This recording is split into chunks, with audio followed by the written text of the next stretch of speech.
In the year 2000, during the time where video games ushered into a new era with 3D sandbox coming into effect, the PlayStation 2 console was released and everybody around the world, including your grandparents, was obtaining the PlayStation 2 system. Everywhere you see, at least one person was at the checkouts with a PlayStation 2 system in hand, and even with a handful selection of games were available to play, one question remained on what was Naughty Dog doing at this time. After releasing Crash Team Racing, Naughty Dog lost the official right to develop more Crash Bandicoot games as their contract with Universal Interactive Studios expired.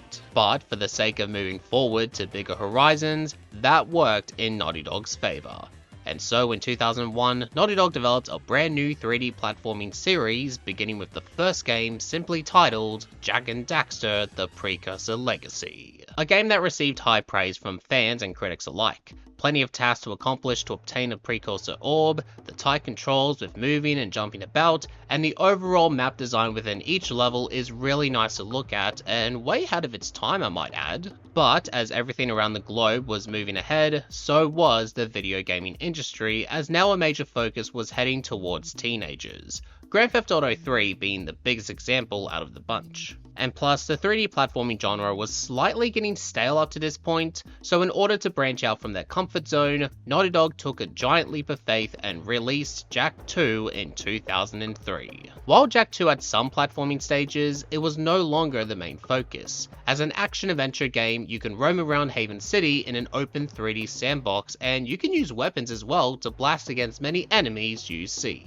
And with that feature, Jak and Daxter can finally stand out compared to Crash Bandicoot. And while the game can have some difficulty spikes at times, it's still a great game to play. And then sometime after the release of Jak 2, Naughty Dog would develop and release the third game, Jak 3, in 2004.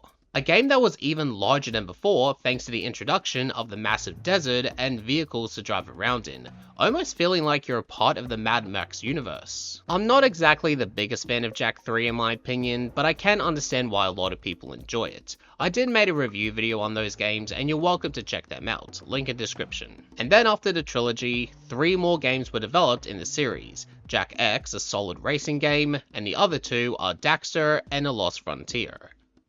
2 games that we never talk about in this channel. Nope. Not even planning on discussing those games in a faraway future.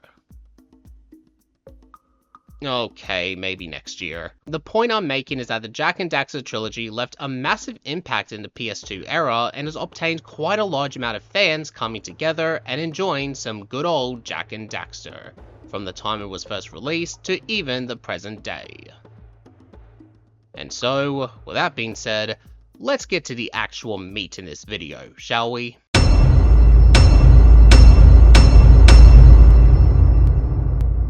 You know, I probably should have put this at the start of the video, so it didn't feel like the opening monologue was a waste of time. Nah, forget it. The Jak and Daxter trilogy needs a remake. Yeah, I know the games keep getting re-releases in newer consoles, but that's not going to cut it this time. I would be livid if it gets re-released on the PlayStation 6 in a few years' time. I honestly think having a remake of a classic PS2 trilogy will really bring in a lot of eyes and attention to the possibility. If Crash Bandicoot, Spyro, Resident Evil 2, 3, and 4, Battle for Bikini Bottom, the GTA PS2 trilogy, Oblivion, and many other games I can't think of off the top of my head can get a remake, then so can Jak and Daxter. I am pretty much going to be acting like a spoiled brat when this video goes on, and I'll keep on being that spoiled little brat until the day finally comes that I get to see Jak and Daxter all nicely presentable in a modern gaming era. And sure, there's other games that could get remakes as well, like Fallout New Vegas or The Simpsons Hit and Run, or even the Ratchet and Clank trilogy. Ignore that 2016 abomination. Hashtag Gadgetron. And I would really love those remakes to come to life, but first, I think Jak and Daxter needs it just a bit more. And let me give you a few reasons why I think the Jak and Daxter trilogy deserves a remake. Number 1. Because I said so. Okay, fine, I'll be serious. Number 1, the potential sales. Because of the series having a massive fan base, you would think that a remake will sell pretty well, and I do believe that will be the case if the remake comes to life. For example, with the Insane Trilogy, that game was so successful that the game itself sold over 20 million units, and that was due to how much love and care Vicarious Visions had with the project. Obviously, remasters and remakes can sell great because everybody loves some good nostalgia of a classic video game transformed into the modern times to keep up to today's standards, because it's those kinds of games that will continue to have more shelf life. The only games so far that are lacking and falling behind is the Jak Daxter Trilogy. So I would like to believe that there will be enough interest from many gamers to rejoice together and purchase the Trilogy remake, to give it the same amount of sales like the Reignited Trilogy and the Insane Trilogy, because Jak Daxter has definitely earned their flowers. Now it's just a matter of putting them in a vase to keep those flowers blooming. Number 2, a resurrection of 3D platforming. It is not a secret that story-driven genres, first-person shooters, open-world genres, and online competitive games have dominated the gaming scene for many long years, so much so that the 3D platforming genre that once was another big factor in the gaming market has slowly fizzled out. So when you scroll through games based on 3D platformers, you don't really see many of them popping up. And I think that with a Jak Daxter Trilogy remake could possibly give that genre a resurrection. I'm not saying it's possible, but it might work. And perhaps we could see new upcoming developers, and even established ones too, working on games focusing on jumping on some tough platforms, finding random collectibles, defeating the evil bosses, and saving the world.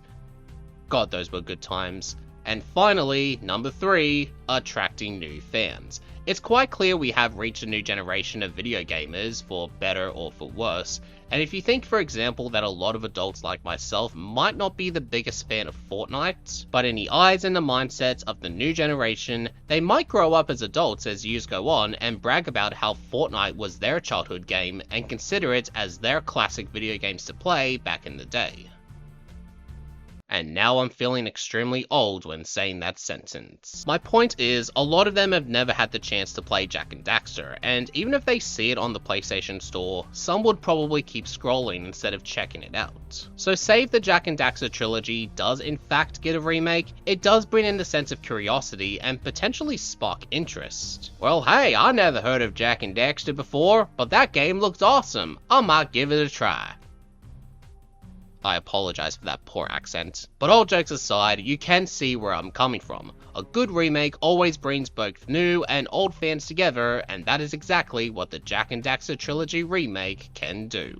So now that I've given out some reasons on why I think Jak Daxter Trilogy needs a remake, now I kinda want to go through a list on what I would like to see in the potential remake. Starting off with the precursor Legacy. I honestly think that this game has the chance of being the best damn good looking remake of all time. We all know how great the game looks, and I'm already imagining how special it can be, with the sunrise and sunsets, the variety of levels getting some major redesigns to stand out even more, and even the character models getting a nice redone as well. I would be a little skeptical on seeing Daxter. I would like some fur on him, but not too much, otherwise it might be distracting to the eye. Other than that, I can't exactly think of a whole lot of changes or improvements because the Precursor Legacy is already such a great game that you don't really need to alter it a whole lot. Maybe reanimate the cutscenes to present even more life and realism to those NPCs, but definitely have the option to skip the cutscenes, because that is probably the only downgrade to the first game, is not being able to skip them. I mean, you probably wouldn't the first time around in a remake, but it would be handy to have that option in. So moving over to Jak 2, and while I think the Precursor Legacy has the potential to look beautiful, Jak 2 has the opportunity to look very dark, cold, and yet clouded with a hint of mystery as you explore around Haven City. I say that in a good way, of course, and the only light that you see in the city is the neon signs flashing as you drive past them. That reminds me to say that I would like the controls of the vehicles to be handled better. Sometimes it can be tricky to control a vehicle when driving around at a fast pace. I would also like a lock-on mod to lock onto enemies when firing your weapon, just a little something to keep the gameplay up to date. And also, tune down the difficulty spikes just a bit. I like a good challenge, but not to the point where I'm hitting roadblocks all the time. It might be due to having to lose 2 hit points every time you take damage, so perhaps also decreasing the hit points to just 1 could help out as well. And finally, make Crew look like the most hideous and disgusting character in the trilogy. Yeah, he does already look bad, but I can just imagine even more disgusting things to put on him. Saliva stains everywhere, a wrinkled face with a double chin, and his stomach being the last thing you want to see on this planet. And still keep his chicken legs too. Okay, so on to Jak 3. Since the big factor is taking place in a desert, I would really like the remake to go all out here. Having the inside walls to be a safe environment with civilians striving to survive, but the outside being a bloody war zone. I would like to see even more enemy vehicles driving along trying to shoot not just Jak and Daxter, but even potentially themselves as well, because it's all about surviving at the end of the day to grab supplies. Big massive explosions for blowing up vehicles, and the Wasteland Storm to be the worst area to drive around. Again, much like Jak 2, definitely make the vehicles control better, and as for the destruction of Haven City, I would like Haven City to look like you're stepping into a post-apocalyptic location, but you can still see signs of life. And to end it all off, this goes for all three games, the OST should get a modern redone. It wouldn't be a big deal if the music just get copied and pasted, but it doesn't hurt to redo the music set pieces. Or even better, to have the option to switch the music styles similar to past remasters and remakes out there. I know I'm just saying a what if scenario on what I would like to see in a Jak and Daxter remake that may or may never happen, but a man can dream. A man can dream. As of right now, Sony Interactive Entertainment owns the publishing rights to Jak and Daxter, and I'm honestly shocked that a remake hasn't come to their minds yet.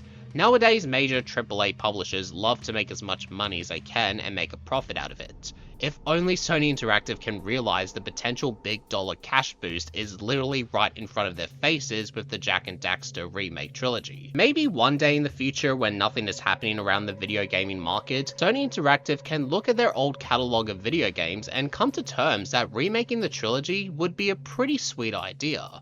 But I guess time will indeed tell. Now, just one more question I have to answer before we wrap up this video. Who do I think should be responsible for handling the remake? Honestly, one developing team comes to my mind. Toys for Bob. They demonstrated time after time that they are passionate in video game development, and putting both Jak and Daxter and Toys for Bob together would be a match made in heaven. Or, in this case, a match made in Haven. Get it? Because it's a play on word, because Heaven and Haven City... Screw it. Thank you all for watching this video, and if you enjoyed it, make sure to leave a like, share the video, and subscribe to the channel if you are new. My name is Justin Hurst, telling you to keep calm, and keep playing video games.